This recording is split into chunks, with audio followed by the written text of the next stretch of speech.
boys and girls, Mrs. Sadowski here with you to do another section of Love That Dog. Today we're going to get to the last poem at the back of the book, and then everything from here on out will be coming straight from Jack's storyline. So here we go. Our last poem in the back here is titled Love That Boy. And it's just an excerpt from it, so it's only the first stanza. There is more to this poem. We're just going to focus on this first part. And it's written by Walter Dean Myers. Love that boy, like a rabbit loves to run. I said I love that boy, like a rabbit loves to run. Love to call him in the morning, love to call him, hey there, son. Okay, very short. Not seeing any onomatopoeia in here. Not seeing any, well, actually, I see simile, comparing the love of the boy to the way a rabbit loves to run. Okay, there is that little bit of a simile going on. Not a ton of, rhyming or anything like that, but I do see repetition, right? Like a rabbit loves to run, more love that boy, like a rabbit loves to run. Okay, there is repetition being used where they repeat themselves. Let's see how Jack responds to this poem. March 14th. That was the best poem you read yesterday by Mr. Walter Dean Myers. The best poem ever. I am sorry, I took the book home without asking. I only got one spot on it. That's why the page is torn. I tried to get the spot out. I copied that best poem and hung it on my bedroom wall, right over my bed, where I can see it when I'm lying down. Maybe you could copy it too, and hang it on the wall in our class, where we can see it when we're sitting at our desks, doing our stuff. I sure liked that poem by Mr. Walter Dean Myers called Love That Boy, because of two reasons. I liked it. One is because my dad calls me in the morning, just like that. He calls, hey there, son. And also because when I had my yellow dog, I love that dog, and I would call him like this. I'd say, hey there, Sky. His name was Sky. Ooh, isn't this the same child who at the very beginning said, I don't want to because boys don't write poetry, girls do? Same kid. His writing then, his writing now. Pretty amazing, right? Here we go. March 22nd. My yellow dog followed me everywhere.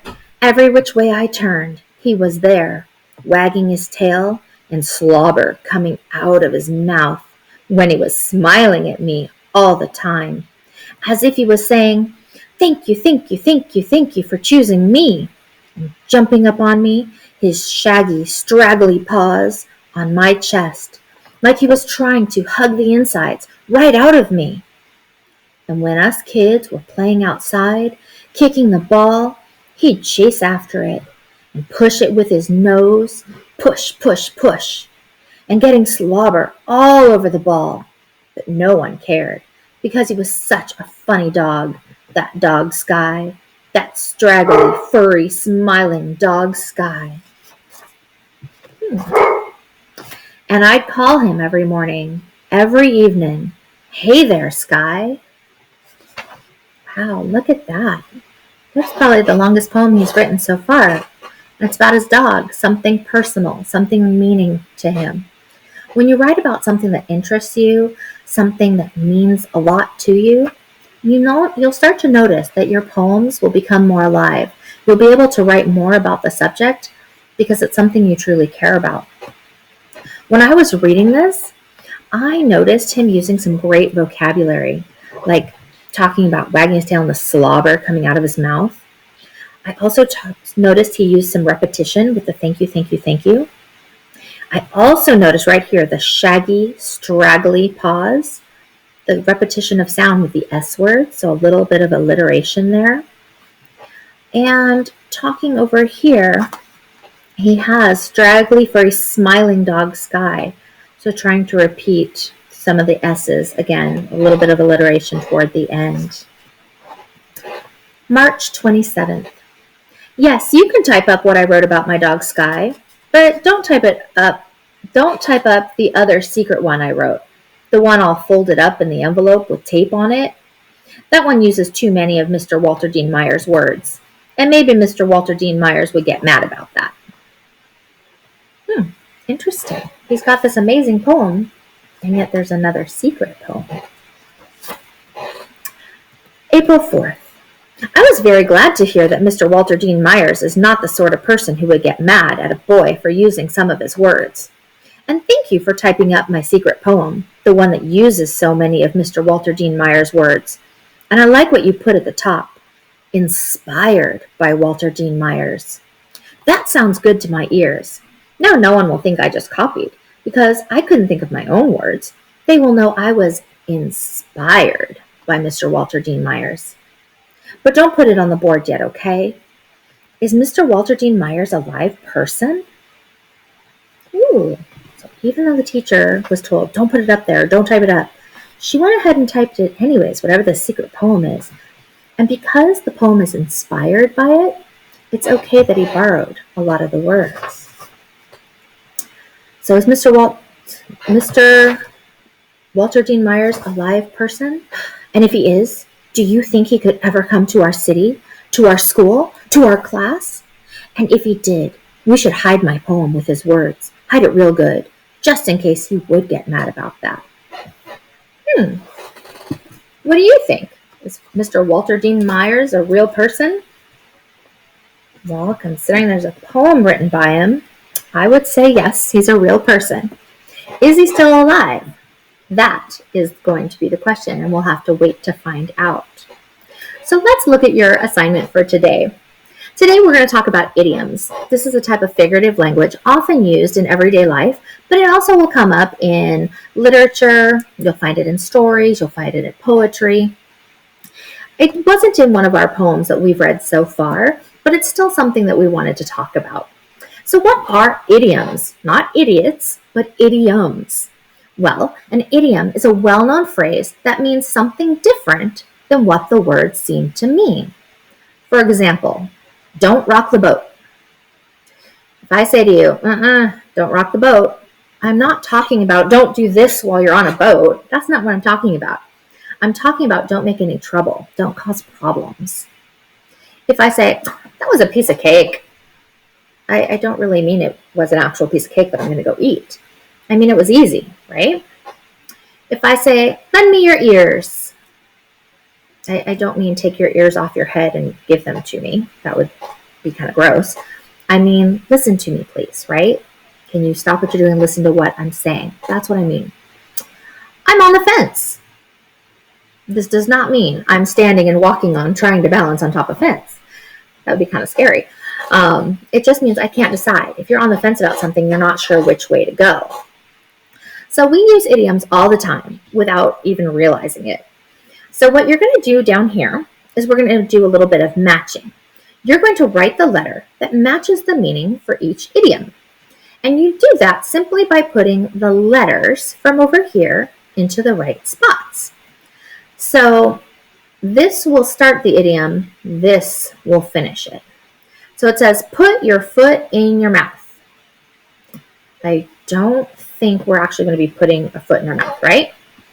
So let's see here. What does it mean to put your foot in your mouth? Does it mean it's your decision? Not quite. Does it mean tell a secret? No. Get married? Just go put a foot in the mouth. Oh, we'll go get married. No, doesn't mean that. Tricking you? No. It's over and done with. Nope. Not feeling well if you put your foot in your mouth? Probably wouldn't feel too well after having your foot in your mouth, but no. Say something foolish. Put your foot in your mouth. That might have to do with talking. I can't do anything about it. No. Nervous? We're all in the same situation. Of those choices, which do we think? If you guess G, say something foolish, that is putting your foot in your mouth. Okay?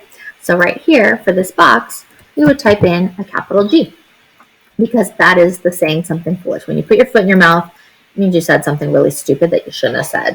And that's why I said put your foot in your mouth. Okay? Pulling your leg.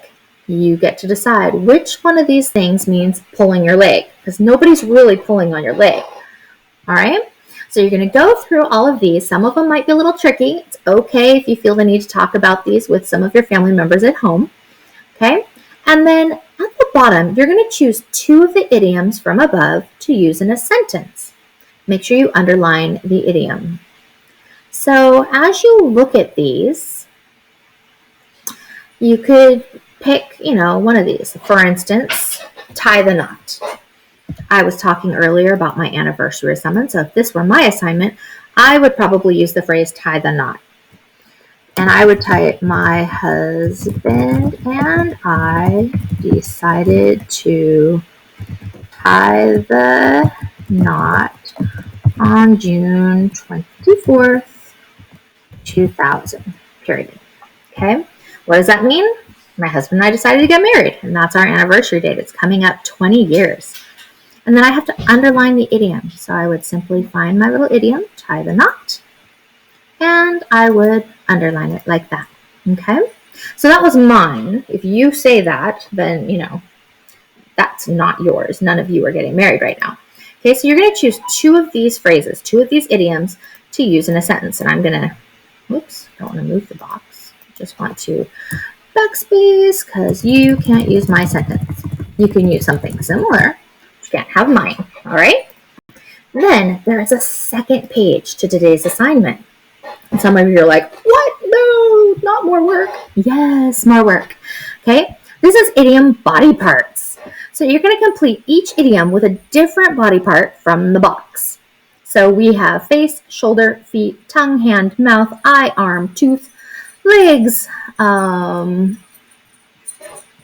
What does that say? Oh, brains. Sorry, I'm having a hard time reading my little screen. Thumb, nose, neck, ears, heart, fingers, and head.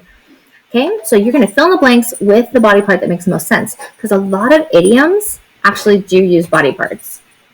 Kenny likes candy. He has a sweet, a lot of you probably know this without even looking at the word bank.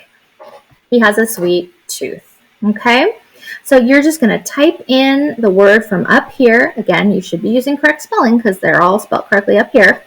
Okay, to complete these idioms. Good luck, boys and girls.